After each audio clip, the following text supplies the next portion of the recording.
Jumlah nomor induk kependudukan NIK yang dipadankan dengan nomor pokok wajib pajak NPWP telah mencapai 67,36 juta.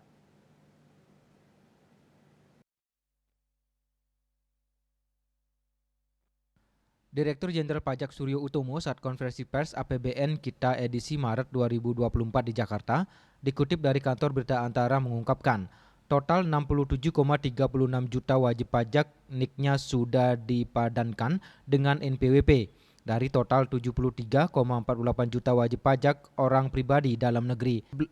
Terkait dengan 11,7 juta NIK yang sebelumnya masih terkendala sistem pemadanannya, Suryo melaporkan sebanyak 5,5 juta telah terpadankan secara sistem.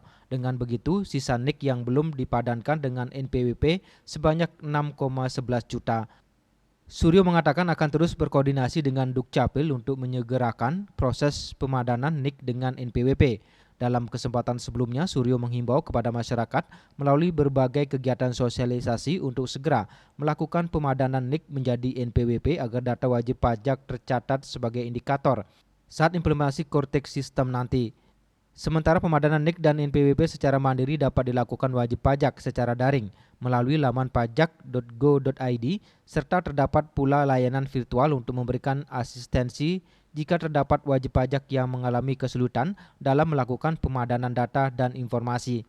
Adapun implementasi penuh NIK sebagai NPWP akan dilaksanakan pada 1 Juli 2024. Hal tersebut tertuang dalam Peraturan Menteri Keuangan atau PMK nomor 136 tahun 2023 tentang perubahan atas PMK nomor 112 garis miring PMK titik 03 garis miring 2022 tentang NPWP orang pribadi, wajib pajak badan, dan wajib pajak instansi pemerintah. KMB Bali Pos melaporkan.